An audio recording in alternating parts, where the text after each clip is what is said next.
हरे कृष्णा। राधे राधे। कृष्ण दासी के चैनल में आप सभी प्यारे प्यारे बहन जी के भक्तों का स्वागत है। और आप सब कैसे हो? कान्हा जी की कृपा से आप सब ठीक होंगे। तो आज मैं कार्तिक मास का 33 और 34वां अध्याय सुनाने जा रही हूँ। वीडियो पसंद आ जाए तो लाइक शेयर कमेंट जरूर से करना। तो चलिए जी कथा शुरू कर लेते हैं। उससे पहले श्रीमन नारायण नारायण नारायण भजमन नारायण नारायण नारायण लक्ष्मी नारायण नारायण नारायण गोविंद नारायण नारायण। बोलो लक्ष्मी नारायण भगवान की जय, श्री हरि विष्णु भगवान की जय, तुलसी मैया की जय।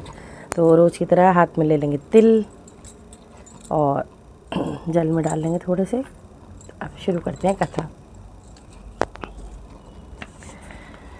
सभी कथाएं सुनने के उपरांत राजा पृथु ने महर्षि नारद से कहा, हे पूज्य मुनिवर, अब आप कार्तिक मास के व्रत के उद्यापन की विधि बताने कृपा करें।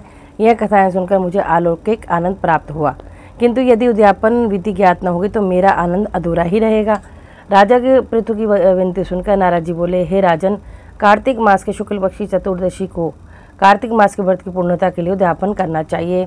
पूरे घर में गोबर का चौका लगाकर तुलसी के ऊपर मंडप बनाएं और द्वारों पर मिट्टी के 4 द्वारपाल जिनके नाम पुण्यशील, सुशील, जय तथा विजय हो को स्थापित करें। फिर तुलसी के समीप सर्वतोभद्र चक्र बनाकर उसके समीप पंचरत्न युक्त कलश स्थापित करें। श्री लक्ष्मी नारायण जी के सोने की मूर्ति के बीच में रखकर फिर नवग्रह, उपग्रह, 10 दिक्पाल तथा 5 लोकपाल आदि स्थापित करें। इसके बाद सबसे पहले स्वस्ति वाचन करके गणेश तथा विष्णु आदि देवताओं का षोडशोपचार पूजन करें। भगवान को पीले रंग की सुंदर पोशाक चढ़ावें तथा शैया दान करें। तत्पश्चात ब्राह्मण भोज दें और गाय की पूजा का गोदान करें। एक ब्राह्मण को पत्नी सहित भोजन कराएं और दोनों को वस्त्र दान करें तथा दंडवत प्रणाम कर उनका आशीर्वाद ग्रहण करें। हे महाराज पृथु, श्रद्धापूर्वक यह सभी कार्य करने से व्रत का पूर्ण फल प्राप्त होता है और अंत में विष्णु लोक की प्राप्ति होती है। इतना ही नहीं राजन, जो व्यक्ति इस व्रत को कहता है, सुनता है अथवा देखता है, उसे भी चौथाई फल की प्राप्ति होती है। बोलो श्री नारायण भगवान की जय, तुलसी मैया की जय। अब 34वां अध्याय पढ़ लेते हैं। कृपा कर यह बताइए, भगवान एक ऋषि बोले, कृपा कर यह बताइए कि यदि किसी में इस प्रकार उद्यापन करने की सामर्थ्य ना हो तो वो क्या करे। हे मुनि, श्रद्धालु की शंका के समाधान के लिए यह बड़ा उत्तम प्रश्न है। सुनिए, यदि विधिवत उद्यापन करने की किसी में सामर्थ्य ना हो तो यह कुछ ब्राह्मणों को ही भोजन करा दे। ब्राह्मण ना मिले तो गाय, वटवृक्ष अथवा पीपल का पूजन करें। पीपल भगवान विष्णु और वटवृक्ष शिव जी का रूप है। हे ऋषिवरों, इस प्रकार पलाश को ब्रह्मा जी का रूप माना गया है। यह भेद सुनकर ऋषियों ने आश्चर्य युक्त होकर पूछा, हे सूत जी, श्री ब्रह्मा, विष्णु और महेश किस कारण से वृक्ष रूप को प्राप्त हुए? सूत जी बोले, एक समय भगवान शिव और पार्वती एकांत में विराजमान थे। उसी समय अग्निदेव के आगमन से उनके एकांतवास में विघ्न उपस्थित हो गया, जिससे पार्वती जी को क्रोध आ गया और उन्होंने देवताओं को श्राप दे दिया कि तुम वृक्ष हो जाओ।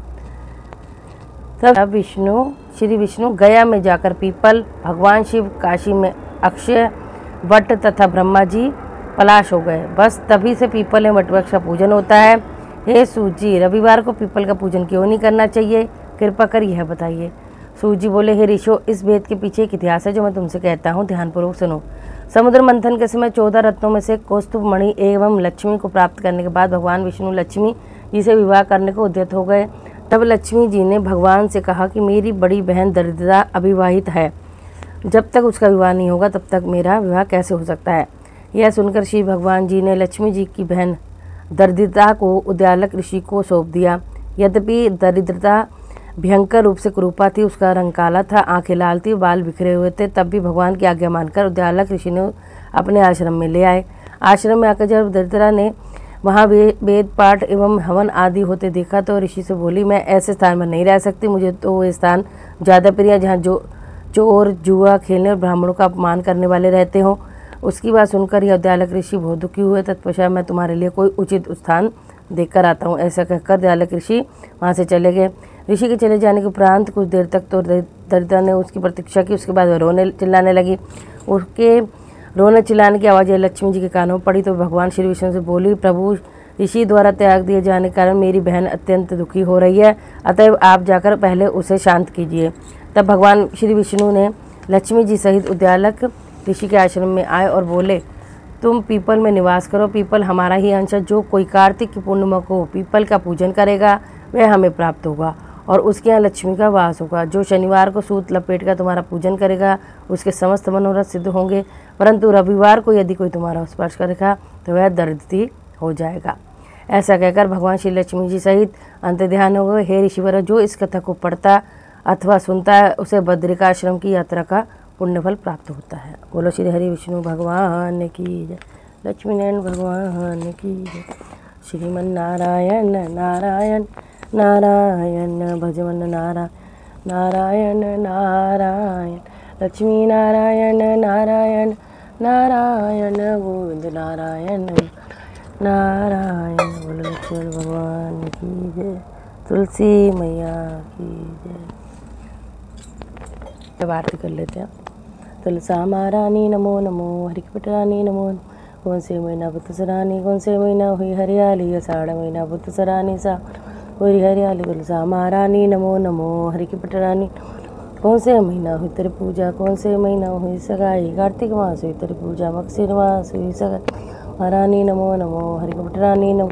कहाँ बैठी तुलसा, कहाँ बैठी शालिग्राम, कमला बैठी तुलसा, आसन बैठी शालिग्राम। तुलसा महारानी नमो, हरिकपट रानी नमो नमो। 56 भोग 25 व्यंजन, बिन तुलसी नहीं एक भी पूजन। तुलसा नमो नमो। जो तुलसा में जी की आरती गावे बसी बैकुंठ परम पद पावे। जो तुलसा में जी की आरती मनवांछित फल रिद्धि सिद्धि पावे। तुलसा महारानी नमो नमो, हरिकपट रानी। तुलसी माता है सुखदाता, तुम हो कृष्ण की प्यारी। जो जगह हम तेरी दिन रात भक्ति में। तुलसी माँ को आप सभी स्वस्थ रहिए, मस्त रहिए, श्री हरि के चरणों से लगे रहिए। मैं प्रार्थना करती हूँ। राधे राधे सभी को। और कल अब लास्ट अध्याय सुनाऊंगी, 35वां अध्याय।